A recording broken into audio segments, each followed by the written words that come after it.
자, 여러분 6주차입니다. 6주차 첫 번째 강의는 오늘 인코텀즈에 대해서 이야기를 하려고 합니다. 인코텀즈. 그래서 우리가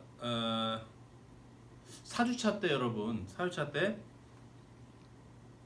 그 얘기죠. 수출입 운송은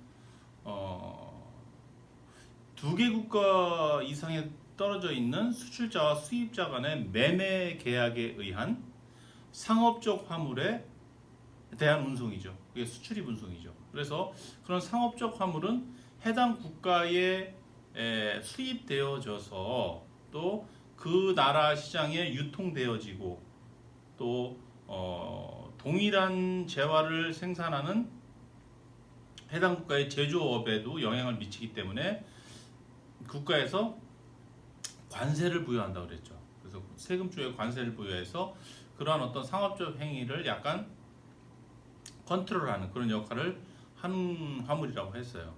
그런데 우리가 보통 이런 거죠, 여러분. 수출자가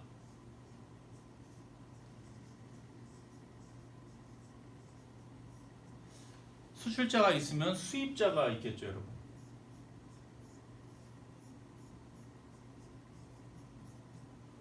수출자를 우리가 다른 말로는 셀러라고도 볼 수 있겠네. 이쪽은 바이어에 해당합니다. 그죠? 또 수출자는 판매자이고 여기가 구매자가 되죠. 또 수출자는 그죠? 공급자라고도 할 수 있고 여기는 수요자라고 할 수도 있겠네요.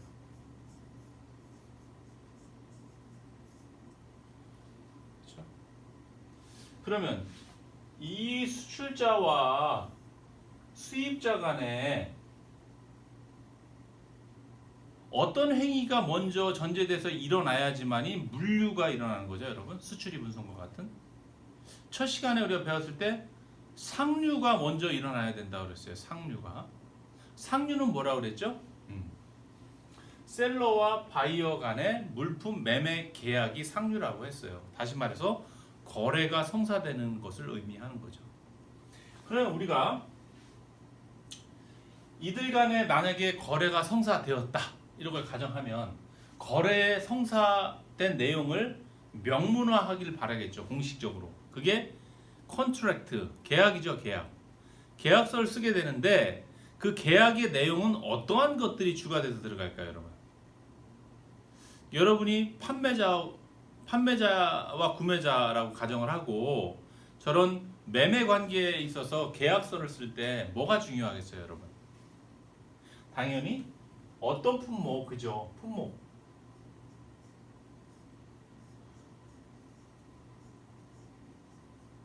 내가 사고자 하는 품목, 팔고자 하는 품목이 명시가 될 거고 이 품목에 또 뭐죠, 여러분? 얼마만큼 수량, 그죠? 근데 또 뭐가 중요할까?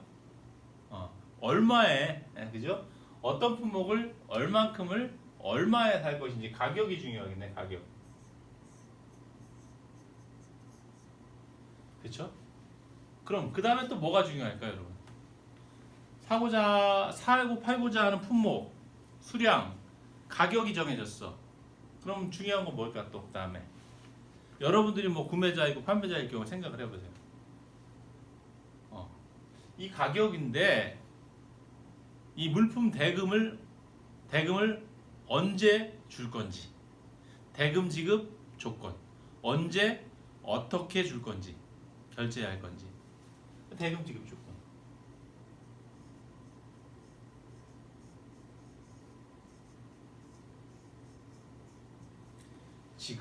지급이죠. 지급. 지급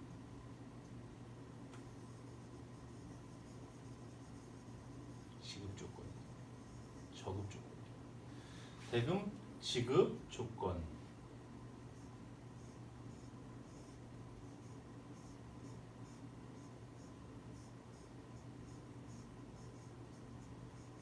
대금을 우리 수출자인 내가 부산항에서 컨테이너선에 실어 보내면 대금을 납부해줘 이렇게 할 수도 있고, 그렇죠? 아니면 컨테이너선에 실린 화물이 너네 수입자 너네 항구에 도착하면 그때 넣어줘 이렇게 할 수도 있고, 수입지 항구에 도착해서 우리 회사까지 우리 공장까지 납품이 되고 나서 한 달 후에 지급할게 이렇게 될 수도 있겠죠. 그렇죠? 아니면 뭐 3개월 뒤, 6개월 뒤에 세금을 줄게 이렇게 될 수도 있을 수도 있죠. 이런 것들이 중요할 거예요. 그렇죠? 그런데 뭐 일반적으로 매매 계약하면 이게 당연히 주된 이슈가 되는데, 지금 우리가 얘기하는 거는 뭘까요, 여러분? 국제 간의 거래를 가정하고 있단 말이죠. 그러면은 수출자가 있는 곳에서 여기까지 어때요? 거리가 길죠. 거리가. 국제 간의 거래는 운송 거리가 길어요. 그죠? 그러니까 뭐가 발생할까요? 거리가 길어서 운송비를 포함한 제반 물류에 들어가는 물류 비용이 발생해요.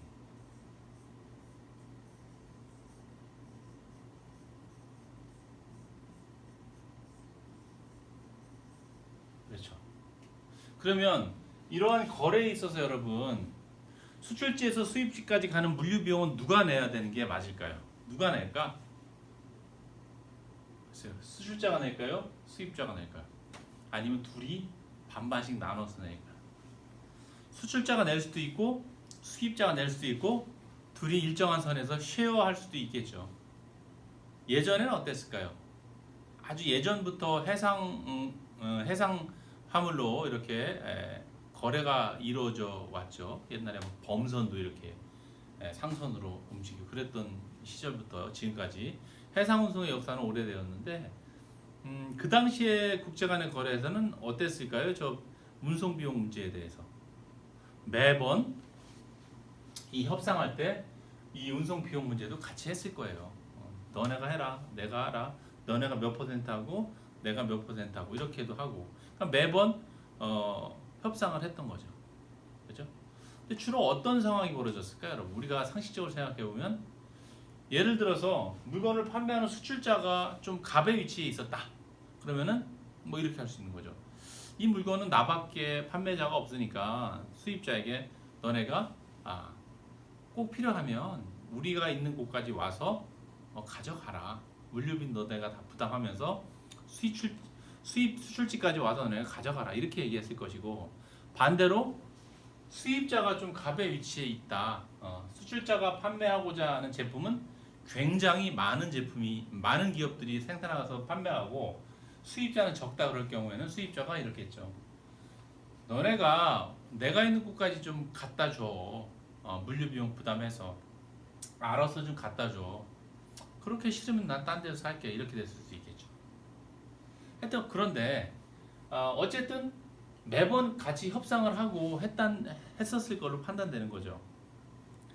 근데 근대에 들어와서 그쵸, 교역이 활발해지고 그다음에 국가 간의 교역량도 많아지고 하니까 어때요? 매번 무수히 많이 일어나는 국제 간의 교역권들을 매번 이렇게 이 물류비 갖고서 이렇게 협상을 하고 하기에는 너무 비효율적인 거죠.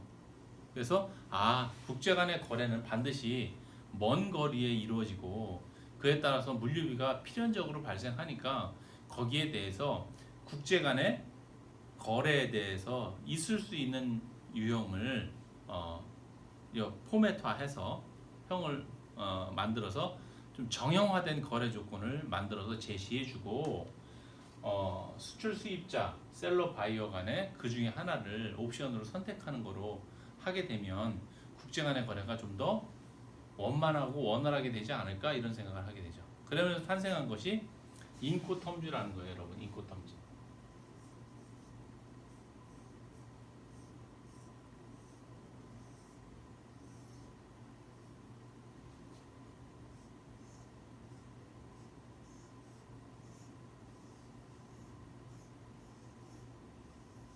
인코텀즈, 인터내셔널 커머셜 텀즈. 우리말로 하면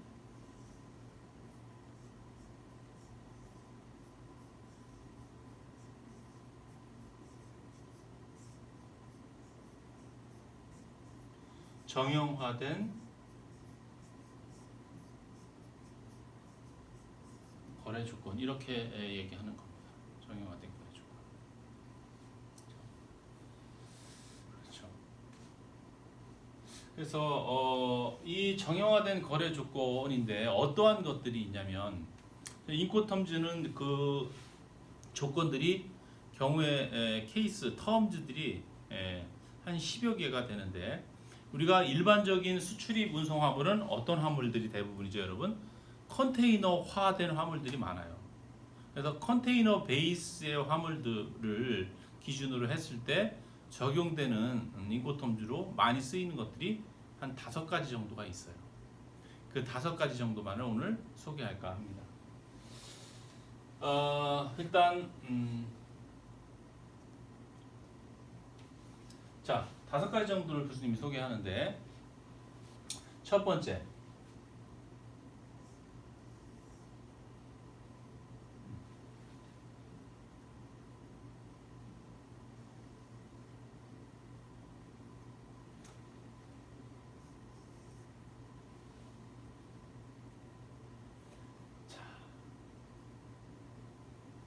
EXW라는 게 있어요, 여러분. EXW. 또 이거를 Xworks 이렇게 얘기해요. Xworks 텀.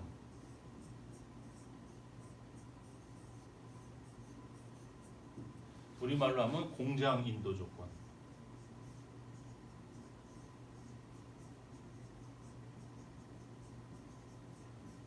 이렇게 얘기합니다. 두 번째는 FOB라는 게 있습니다. Free on board. Free on board.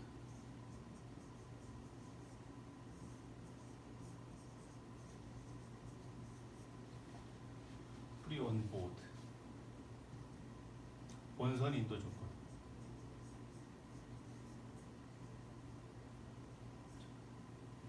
세 번째 CFR.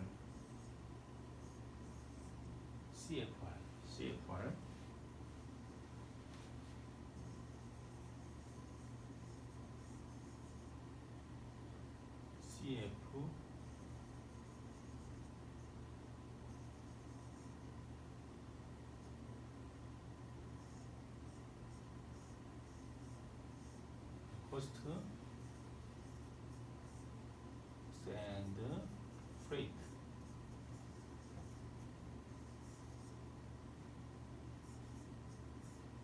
Cost and freight. 도착항 인도 조건. 도착항 인도 조건. 그다음에 CIF.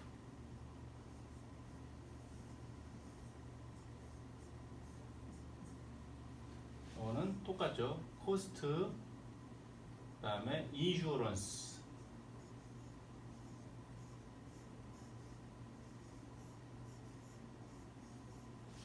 and freight. 똑같죠.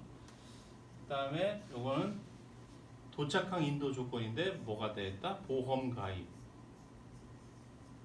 보험 가입.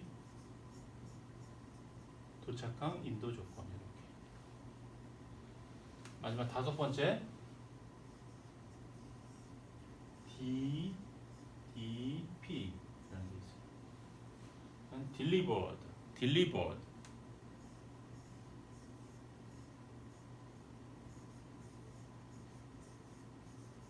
delivered, duty,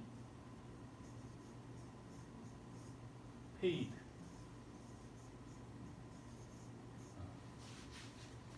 이거는 관부가세 포함. 관부가세 포함.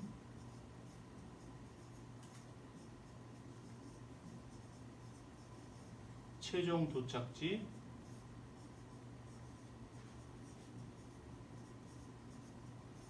인도 조건. 자, 설명을 해볼까요, 교수님이? 자, 청주에서 여러분 예를 들어서 프랑스 파리로 운송을 한다고 가정을 해봅시다. 청주에서 프랑스 파리. 청주에서 그죠? 프랑스 파리로 해상 운송을 하려면 어디로 우선 갈까요? 우리나라 수출지인 우리나라의 수출항으로 가겠죠. 그러니까 부산으로 가겠지.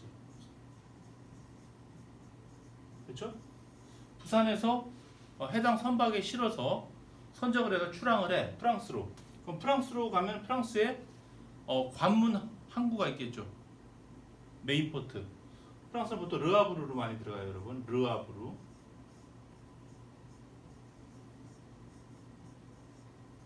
이렇게. 르아브르에서 최종 도착지인 이제 파리로 가겠지.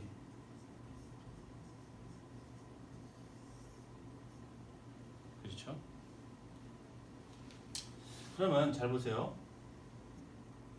일단 국제 수출입 운송권이 발생을 하면 여기 수출지 내륙 운송 구간이 발생을 하고 그 다음에 해상 운송 구간이 있고 그 다음에 세 번째 프랑스 현지에서의 내륙 운송 구간 이렇게 세 개의 구간으로 크게 구분이 되어질 수 있겠죠. 그러면 여기 EXW라는 인코텀즈 정형화된 거래 조건은 여러분 공장 인도 조건이에요. 자, 이것을 설명하는 데 있어서 기준은 수출자를 기준으로 하겠습니다. 수출자 입장에서 뭐를 해당 수출품 화물을 어디서 인도한다? 공장에서 인도한다. 자기 공장에서. 그럼 여기서 그냥 만들어만 노는 거죠. 그렇죠? 그럼 누가 수입자가 파리에서 와서 이거를 가지고 가는 개념이죠. 여기가 EXW 구간이 되겠네요. 그렇죠? 그 다음에 두 번째 FOB라는 것은 여러분 프리 온보드. 온보드가 뜻이 뭘까요, 여러분? 온보드가 여객이면 탑승하는 거죠. 화물은 선적하는 걸 말하죠. 온보드가 되었을 때 프리해저 물류비 이용으로부터 프리해저 누가? 수출자가. 어디야, 여러분? 요 구간이 되겠네요. 여기가 FOB. 화물이 와서 부산에 정박한 부킹한 화물선이 수출 화물이 실리면 온보드 되면 내가 화물을 수입자에게 인도하는 개념이 돼. 운송비로부터 자유로워져. 그러니까 여기가 되죠. 그 다음에 CFR 뭐라고 그랬죠, 여러분? 코스트 앤 프레이시라고 하고 도착항 인도 조건이야. 도착항이 어디예요, 여러분? 르아브르잖아. 그러니까 르아브르에 도착해서 여기에 화물을 내려놓으면 어떻게 돼요, 여러분? 수출자가 어떻게 되는 거예요? 이제 물류비 책임으로부터 자유로워지는 거예요. 여기서부터는 수입자의 책임인 거지. 이게 CFR. 그 다음에 네 번째 CIF는 얘와 같은 구간의 운송 책임 구간이 설정이 되는데 얘는 특이한 게 요게 들어가 있네. 인슈어런스. 보험이죠. 어디 구간에서? 부산에서 르아브르까지 요 구간에 보험을 가입하는 거예요. 보험. 그게 CIF.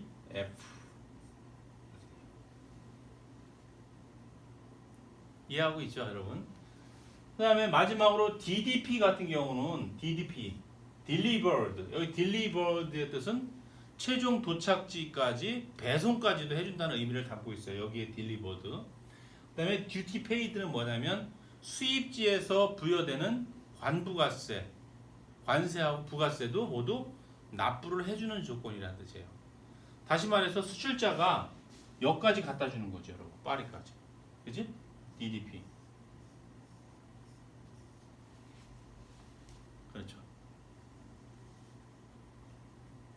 이해했어요, 여러분? 자, 수출자 입장에서 생각해보면 내가 물류비를 부담해야 되는 구간이 EXW, Xworks 텀이라는 것은 내가 청주 공장에서 만들어 놓기만 하고 끝나는 거예요. 나머지 다 여기서 가져가는 거고.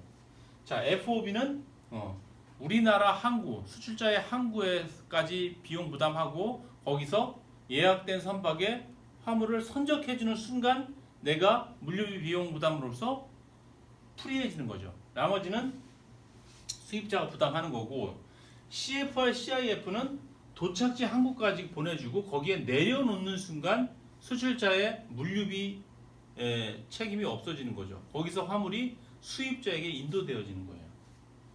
마지막으로 DDP 같은 경우는 최종 도착지까지 갖다 주는 거예요. 택배 개념으로. 그렇죠? 수입자의 집 앞까지 아니면 수입자 기업까지 수입자가 지정한 곳까지 DDP죠. 그래서 구간이 이렇게 설정되더라라는 거예요. 그래서 수출 기업들이 저희 회사는 주로 DDP로 수출을 합니다.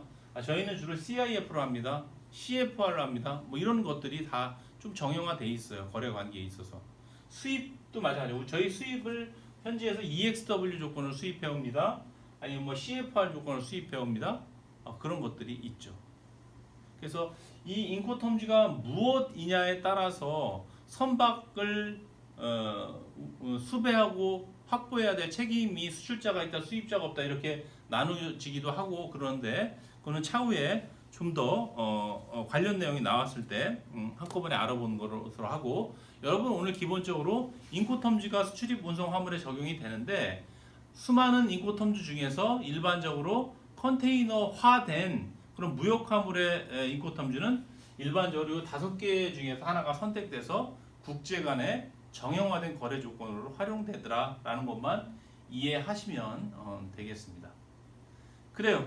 오늘도 오늘 시간도 요 인코텀즈로 강의를 마무리하도록 하고 다음 주에는 요 운송 물류는 잠깐 이제 접어두고 이제 보관 물류 쪽으로 한번 들어가서 보관 물류의 창고의 기능 그리고 현대적인 의미의 가장 대표적인 창고의 유형을 이제 물류센터라고 할 수 있는데 그 물류센터가 어떤 기능을 하고 또 업종에 따라서 물류센터의 개념이 어떻게 좀 상이한지 그런 것들을 자세히 알아보는 시간으로 진행하겠습니다. 그래요. 수고 많았습니다. 여기서 마치겠습니다.